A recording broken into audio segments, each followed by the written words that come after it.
It's Neha. Welcome to my channel और Neha study club. सो अभी तक तो मैं आपको 5 ईयर प्लान से पढ़ा रही थी, उसकी सीरीज अभी खत्म हुई है।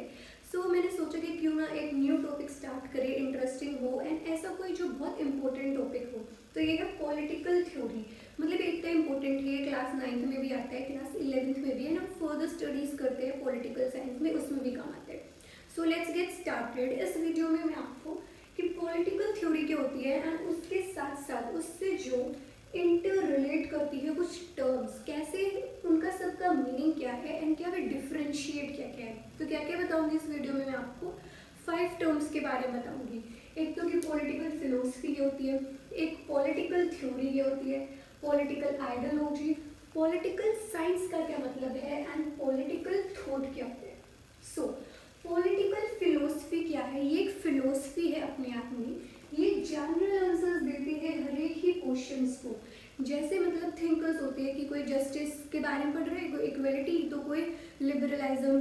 तो इसमें ये है कि एक बेसिक आंसर हो कि जो हमारी सोसाइटी के लिए कि हमें इस चीज़ में भाई अच्छा होना चाहिए, अच्छे पॉलिटिक्स में इससे अच्छा होगा, पॉलिटिकल पार्टी में इससे अच्छा होगा। तो ये सब कुछ जनरल आंसर देता है। जैसे जस्टिस क्या होती है, ये जनरली डील्स करता है, इनको सोल्व करता है बहुत सारे कॉन्सेप्ट्स के साथ। एंड जो पॉलिटिकल फिलोसफी हम इसको बोल सकते हैं कॉम्प्लेक्स एक्टिविटी भी है। इसमें हम ये देखते हैं कि देखो बहुत सारे थिंकर्स है, मैंने अभी बताया, कोई इक्वालिटी के बारे में पढ़ रहा है, कोई कुछ पढ़ रहा है, उनमें से जिसका बेस्ट होता है, जिसका थॉट जो बेस्ट होता है, उसी वही फिलोसफी बन जाती है। ये जनरली होता है, जनरली। एंड इसमें हम ये समझते हैं कि जितने भी कि कितने वेज है, कितने सारे वेज है हम एक चीज़ को सॉल्व करने के लिए। उसके बाद जो पॉलिटिकल फिलोसफी है ना, जो हमारी सोसाइटी है कि उसमें हम एक अच्छी लाइफ जी सके, गुड लाइफ, उसके लिए एक रूल ऑफ कंडक्ट देती है। तो ये मतलब होता है पॉलिटिकल फिलोसफी का। अब उसके बाद की पॉलिटिकल थ्योरी क्या होती है, देखो इसमें थ्योरी आ गई। तो इसका मतलब कि जो पॉलिटिकली बहुत सारे आइडियाज होते हैं, जैसे जस्टिस, इक्वलिटी, लिबर्टी, फ्रेटर्निटी, हर एक ये आइडियाज है ना एंड जो वैल्यूज है, इसके बारे में ना हम पॉलिटिकल थ्योरी के अंदर पढ़ते हैं। आपने 11th में भी देखा होगा, बहुत सारे चैप्टर्स होते हैं ना डिफरेंट आइडियाज के हिसाब से, इसमें हम वैल्यूज के बारे में पढ़ते हैं। तो भाई हम इनको क्यों पढ़ते हैं कि ताकि हम डिस्क्राइब कर सके, समझ सके बहुत सारी जो पॉलिटिकल प्रैक्टिसेस होती हैं। कोई भी इंस्टीट्यूशन बना, जैसे पार्लियामेंट वगैरह भी इंस्टीट्यूशन बनते हैं, तो कैसे बनते हैं। उसके बाद आता है हमारा पॉलिटिकल आइडियोलॉजी। आइडियोलॉजी जैसे आपने अगर कोल्ड वॉर सुना हो, तो उसमें जो यूएसए की आइडियोलॉजी थी, कैपिटलिज्म थी, यूएसएसआर की थी, कम्युनलिज्म थी। तो ये आइडियोलॉजी इसी का बिल्कुल सेम मतलब है इस आइडियोलॉजी से। आइडियोलॉजी क्या है?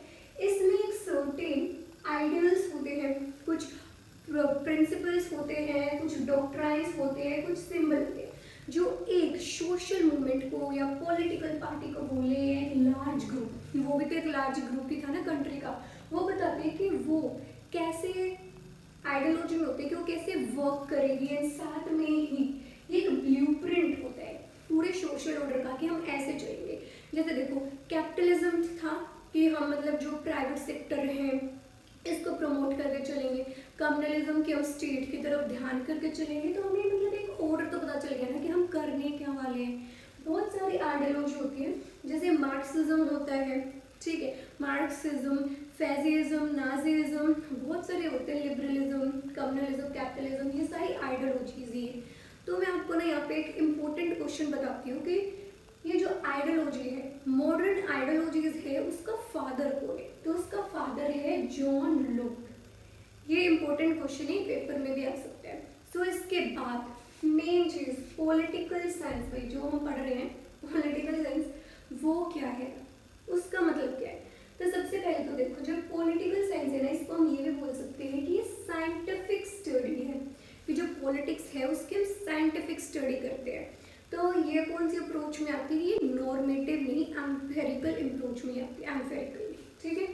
तो इसके बाद पॉलिटिकल साइंस का मतलब क्या है कि देखो पहले तो ना पॉलिटिकल साइंस का मतलब, या जो पॉलिटिकल साइंस है वो स्टार्ट होती थी और खत्म होती थी स्टेट, एक जो राज्य है उसके ऊपर आके ही। फिर जो थिंकर्स थे उसके उस टाइम पीरियड के, वे क्या करते थे? स्टडी करते थे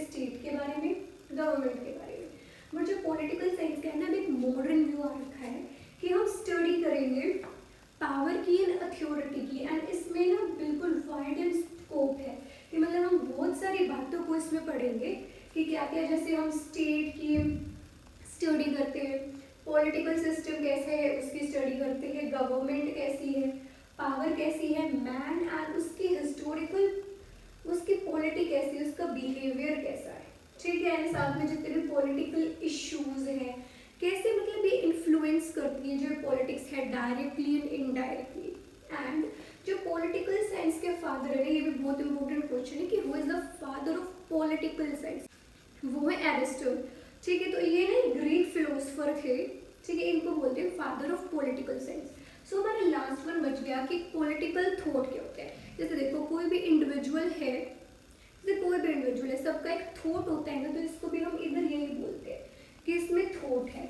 जैसे कोई भी कम्युनिटी है, ये थॉट लिखते कैसे हैं, या तो राइटिंग्स लिखेंगे, स्पीचेस लिखेंगे, ठीक है, या फिर जो किनके कौन कौन लिखते हैं, जैसे पॉलिटिशियन हो गया, जो कमेंटर्स लिखते हैं वे, एंड जो रिफॉर्मर्स हैं या ऑर्डिनरी पर्सन है कोई भी कम्युनिटी से, ये अपने थॉट के बारे में लिखते हैं एंड ये टाइम बाउंड होते हैं। सो देखो पॉलिटिकल फिलोसफी की मैं देखो बात बताऊं तो जैसे देखो जवाहरलाल नेहरू है, देखो जस्टिस पे देखो कि जस्टिस क्या होती है। जवाहरलाल नेहरू का अलग व्यू पॉइंट था, सरदार वल्लभ भाई पटेल का अलग था, डॉक्टर बी.आर. अम्बेडकर का था। तो जो उसमें से एक बिल्कुल जो जनरल आंसर है उसको हम बोलते हैं पॉलिटिकल फिलोसफी। एंड हर एक इंडिविजुअल का जो एक मतलब थॉट होता है कि कोई भी इंडिविजुअल हो उसको हम बोलते हैं political thought. So here I and my video.